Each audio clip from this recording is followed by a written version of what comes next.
want to provide a dining experience where our guests get to taste Hawaii. What does taste Hawaii mean? I can divide into three parts. Number one, well, we want to serve fishes from around our islands, from the Pacific Ocean first. We want to be serving the fruits and vegetables, the produce that we raise. We want to be serving what the ranchers produce, whether it's the lamb, the pork, the chicken, or the beef. We want to be serving everything that comes from Hawaii or is produced in Hawaii.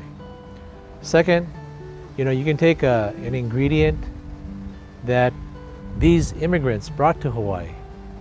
You can take a flavor that these immigrants brought to Hawaii, which either was Japanese, Chinese, Korean, Okinawan, Portuguese, or Puerto Rican.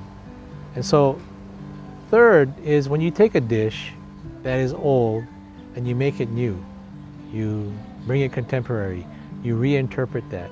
What we're doing is we're taking something that's familiar, putting it on the plate, and serving it to customers, and giving them something that the local people grew up eating. As chefs, we're always looking for the next ingredient. I can imagine when the French first discovered lemongrass, or kaffir lime leaves, or ginger. Here in Hawaii, it's a little different. We have so many ethnic influences that what I like to do is go to a farm, look what they have, and feature the ethnic vegetables. I think the chefs all across the mainland United States have a lot to learn by coming to Hawaii because, here you got sweet potato. And the Filipinos like to take the sweet potato leaves and make a salad out of it. You can eat the sweet potato leaves raw or you can blanch that. The wild bitter melon leaves, that's another good one. And these things are not usually found in restaurants. And so we have the opportunity here in Hawaii by going to the farms, picking out the ingredients, serving them in our restaurants, and that really reinforces more of what I mean by, giving you the Taste Hawaii experience. This is a marungai tree, sometimes called a kalamongai. You can eat the fruit by itself. It's very hard, fibrous. You have to peel it, you have to steam it, you can't eat the skin. This is what I would call Filipino artichoke, where you would take it between your teeth, kind of squeeze out just like an artichoke, and you get the pulp, after that. You can also take the leaves. These are great ingredients for soup, or in a sort of like a lentil. The Filipinos call mongo beans. They will put the leaves inside with the lentils. You can put this in a salad.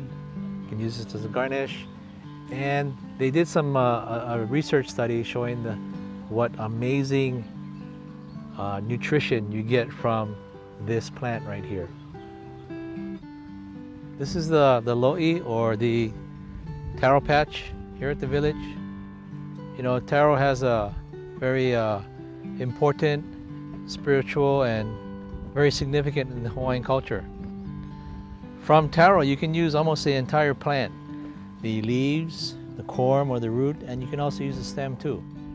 The root is used to make poi. Of course, taro was prized. If you didn't have taro, breadfruit could be used. You could even apply the technique to sweet potato and or banana. You could make a combination of. But poi was sacred. The bowl of poi was in a calabash. The degree of hospitality was measured by how thick the poi was. A two-finger poi means you can pick the poi up with 2 fingers. That means it was thick enough. If it was watery, then you might need 3 fingers or 4 fingers. If you had 2-finger poi and you served that, that was a good sign of hospitality. When you had the bowl of poi on the table, it was so revered that no one could argue. No one could fight at the table. So there were rules to eating poi. When you never have money, you use flour. And you use flour to stretch your poi. But you have to stretch it with flour and water, which doesn't taste very good, but in a poor time, that's what you had to do.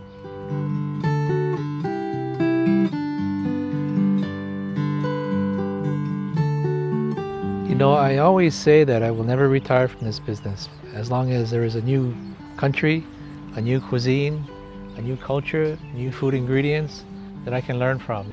I especially love to learn about new cultures. So when you get into the history, you find out all these things, you tie them into food, then you understand why they eat what they eat.